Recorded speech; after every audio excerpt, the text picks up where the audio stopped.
Hello, it's Shelly, me, Shelly, and this is Comfortably Blind. So it's been a while since I've done a video. I've been working a screwy shift, and yes, I'm apparently an expendable. I mean, yeah, whatever you call it, expendable, sure.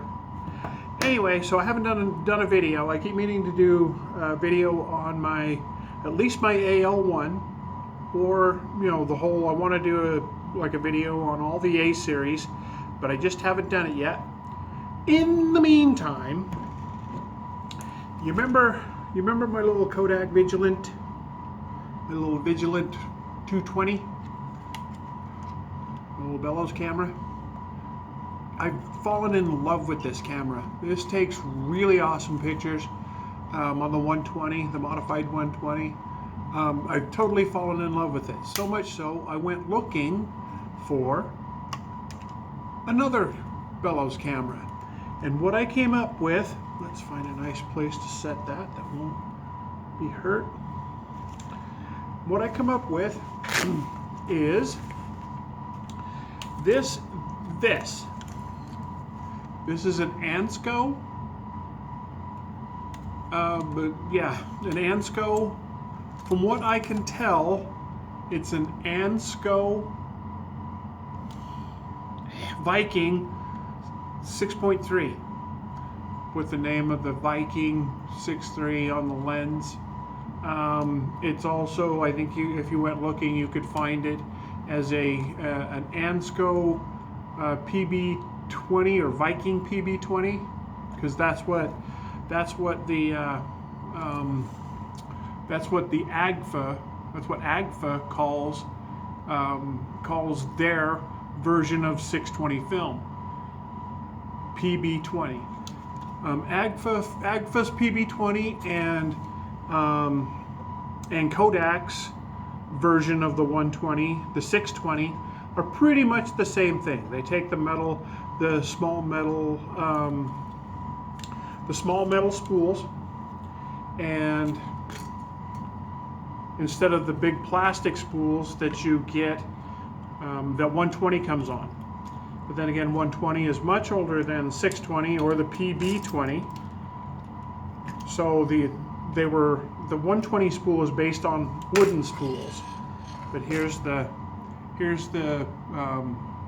PB-20 film spool. It even says Agfa.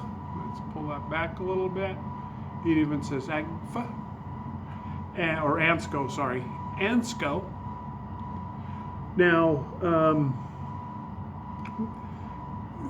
enough about the film. It's the same as the 620, which is a little different than the 120.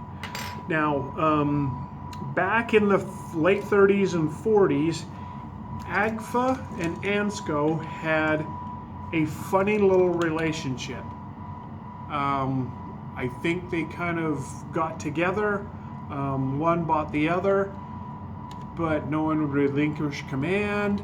So, as far as I can tell, this is a 1940. This was in 1940. Previous to that, in the late 30s, instead of saying Ansco, it would have the diamond, and it would say Agfa, even though it was Agfa-Ansco. This is my second Agfa-Ansco. This one just says Ansco, and it's a lot harder to find any information on. The earlier ones with the Agfa, yeah, they're all over, but the Ansco, not so much. But this one has a rather nice little lens. It's the Agfa-Ansco Viking 6.3 Anastigmat, whatever. And it's you rotate the lens here to focus, and there's no real eyepiece like on an SLR to tell. You just have to kind of judge. Oh, hey, that looks 50 feet away, so we'll go up to 50, and we'll call it a day. You also have your viewfinder here, which like the Kodak, rotates so you can look down this way. The odd thing about this camera is the controls are up here. Here's your picture taker, and this is a lot easier to. This is a lot simpler of a mechanism than the Kodak. I mean, boom, boom, boom. But this is kind of on the wrong side. Unlike the Kodak with everything on top, the little viewfinder on this one's at the bottom, this one's on top, so you can look down on this one. This one you have to actually turn upside down. Kind of odd. And also like the Kodak, you have this little flip up viewfinder. This one has the same thing, so you can put it up to your eye and look through. Put it up to your eye and look through. Great little. It's a great little camera. Seems to be just everything that this is, with a little simpler shutter release. Also, here, we'll close this. Oh yeah, I need to turn that. Okay. Also, this is a little smaller. Let's close this. The Ansco is a little smaller than the Kodak. I don't know if you can really see that. A little thinner, a little lighter. It's not quite as tall, not quite as long. If we set it up on end, you can kind of see that it's quite a bit shorter. It's a little lighter, but they both take 120 film. So while I was waiting for this, I bought it off of eBay. He wanted $20, make offer. I offered him $15. He counter offered $17.50, and I took it. It seems to work just fine. We'll pop this open, and then we'll open the back. The shutter. Let's see. Let's go all the way. Let's open it up all the way, and the shutter. Let's see if we can. The shutter seems to work. That's on 100. That's on 25. So it's a little slower. And then your bulb. And then on this one, like the Kodak, it has a T. Has a T up there at the top. And for time, and what you end up doing is you push the button and it locks it open. Then you push it again and it closes it. This one, the Kodak one, also has a trigger on it that you can trigger with a remote. Let me get my remote out. That you can trigger with a remote. The Kodak, I can't seem to find one of these little remote triggers that fits it. This one I grabbed out of my Argaflex kit that came with the camera. This one, we'll close this so we don't. This one has, here's your little stand that stands it up. I have not found a stand on the side like the Kodak that you like pop out of here and have it sit this way, so it kind of wants to aim down. But you know, but this one with this little kickstand out, you've got this hole. Let's see if we can here. See the hole right there? Now what this hole does is allows you to come up. See if we can get it up in here. Mirror, mirror. There we go. So you've got this little release hole right here. Get it started, reach in, tighten it down, and then you can trigger with your little release, which I thought was really kind of cool. And this one you don't have to, with the Kodak, and I'm really not talking smack about the Kodak, because I love this I love my Vigilant. With the Kodak, I can't remember where I was going with that. It had a little thing up here, but I can't, a little hole right here, but I can't find anything to go in it. And like I say, the linkage is quite more sophisticated than it needed to be. And on the Kodak, you also had to cock it and then trip it. Where this one you just keep pushing the button. Well, let's take it off of T. Let's go 100. Oh, and also, you can, let's, very carefully, because I like this camera. But let's go back over to T for a second. Okay, so you can see there, then your aperture close up. Goes from, this one goes from 6.3, hence the name, 6.3, down to 32. And again, being that this camera was designed for like 25, 75 or so and 100 speed film, the shutter speed is only 100 on this one, is the fastest it'll go. So it's you really got to kind of stick with 100 speed film, and then just kind of go with your, okay, stick with 100.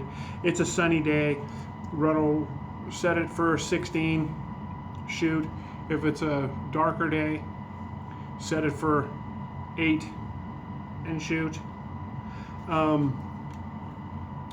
So you're kind of limited on the shutter, and I don't see any way. I guess I could make something fit on this little knurled part right here. Maybe see if I can fit something on there to put a some kind of filter on it. That might be an idea. Then that would give you, then you could run 400 speed and something other than 100. But okay, so you're kind of stock like this. You're kind of stuck with 100 speed. You probably might even be able to go up to 125. There's that new Pan F, like, what is it, 80 speed, and I think you can still get 50 speed Ilford. But that you're kind of without some kind of filter or take it in to where it's really, really dark. You're kind of stuck with it. Kind of stuck with a 100,000 or 100 to 1 shutter speed. Also, this one, unlike where the Vigilant, open up. The Vigilant, you would put your fingers right up here, and you would push in, and then it would break, and then fold in. This one doesn't have the upper arms, but what you do have is a button there and a button there. So you squeeze the buttons. Let's get this in the frames. So you squeeze the buttons and it releases up in here. That way you can fold the camera up. Otherwise, it doesn't. So you squeeze the buttons. Also on this, like the Kodak, you have this little screw here, which you take it out and it gives you the 1/4 inch tripod mount. You also have another one here. So you unscrew that, and that gives you a tripod mount as well. And then there's your shutter trigger button. These are this one and this one are your breakdown button. And then this button here pops it open. And I was really lucky. I was hoping I could strike lightning twice, because this is a really awesome camera. There's no light leaks to it. Love shooting this thing. I wanted to see if I could strike lightning twice. I really didn't want another Vigilant because hey, I already got one and it's pretty awesome. And I found this, and the bellows look pretty, I can't see any real light leaks in it at all, in the bellows. Ooh, and it smells. See, smell. Can you smell that? It smells really good. But there's no light leaks in the bellows. And also, like the Kodak, this is one of those ones that when you put your film in, which we're going to do here in just a second, then you count the numbers here through the red window. So let's close her up, and we'll open this up. Now on this one, just like the Kodak, you rotate this out. This flops a bit. This is where you'll wind your film to. This one is where you wind the film from. And what I ended up doing is I took a couple of pieces of wood, well, 3, and I put like 80 grit on one and glued it down.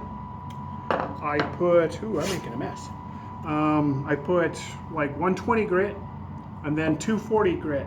And so I would take it, that way I could hold the block easier than just holding a piece of sandpaper down, and kept filing at it and filing at it and filing at it until I got it down. I think this is, what did I get it down to? About 15 thousandths bigger than the regular spool. It's just barely a little bigger, but it seems to want to work just fine. Let me put my mess over here and see if we can wipe off the table here a bit.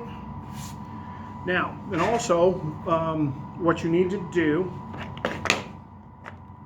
before you even do that is, again, you go in, and we talked about this on the Kodak video.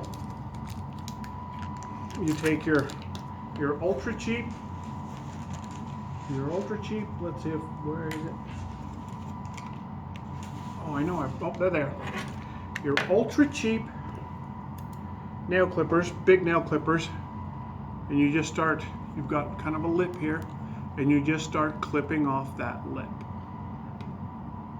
Clip, clip, clip, all the way around till you get it down. Once you clip this lip off, and I don't know why whoever's manufacturing 220 don't just do this. I don't know, maybe they're afraid Kodak, who doesn't make their 620 anymore, is going to sue them. But see, you've gone from that short to now it's about the right size diameter, maybe even a little smaller.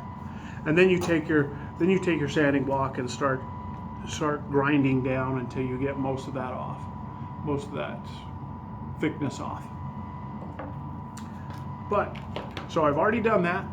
So we're going to load this little sweetheart, my latest oh my god find. You might want to, as you're grinding down on it, you might want to blow it dry as you're grinding down on it. So once you get this little floppy thing out, and I think you can actually go in and probably remove this, and might not even have to do much more than just clip the outer edge off of a roll of 120.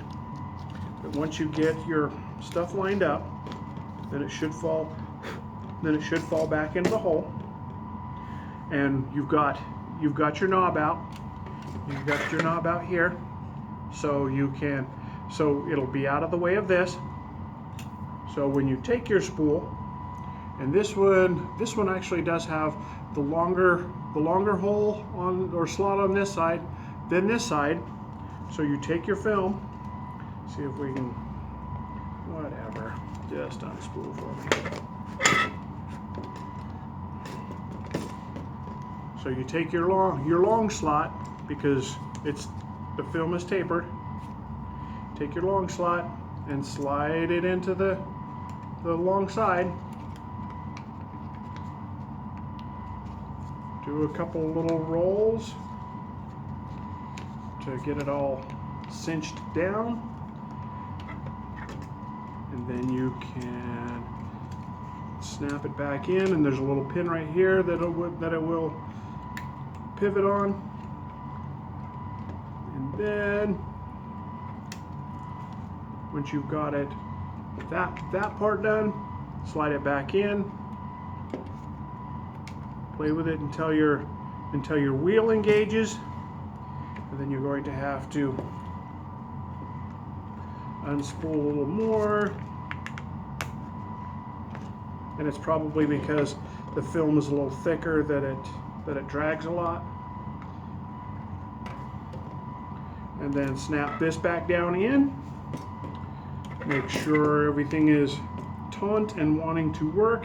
And once even though this wants to pop up, it will stop it once you close the lid. Now, when it says only open while moving to the next frame, or while winding, they mean that because the paper is not really thick enough to kill all the sun.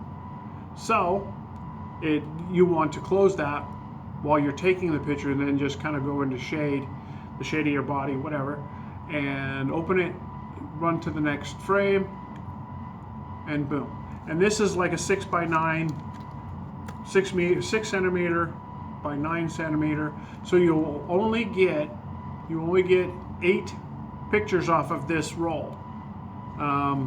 Like my Holga, on one line I can do 16, and the other I can do 12. I can do 12 on my Hawkeye Flash. This one is also just 8, but they're great pictures. It's kind of a pain having to mod the spool of film for 8 whole pictures, but hey, this is a fun hobby. I didn't say it was going to be easy.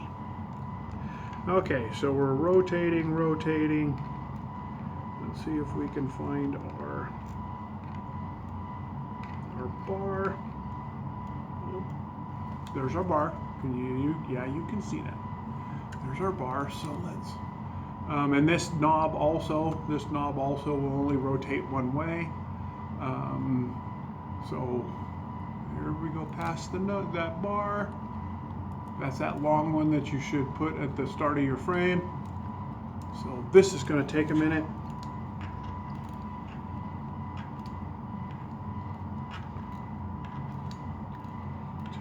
Until we should start seeing bubbles. Let's see here. Eventually. Winding. Okay, here's just another arrow. I don't know if you can see that. It's going away.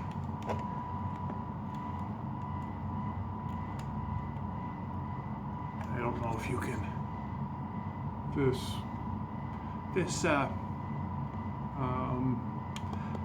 This little lens is old, so it's not the brightest thing in the world. Okay, but now, see if can you see the 1 in there? So now we're at frame 1. I'd open it up, but this is fresh film, and film, like drugs, is expensive. Don't do drugs, do film. You'd probably be money ahead doing drugs, but still, don't do drugs, do film. So now we're at 1, and I am going to go shoot this eventually. Also, while I was waiting for this, I decided I'd make me a pouch for it because I knew it didn't come with the leather pouch like on the Kodak. So I sat down and patterned a little pouch off of the Kodak, like a little hole I can put like my little jumper You can also put another roll of film in it, and then I can close it. It's all padded. Yay! I made it off of the Kodak. Well, like I said before, the Kodak is bigger, so it's really kind of loose in there and fits down further.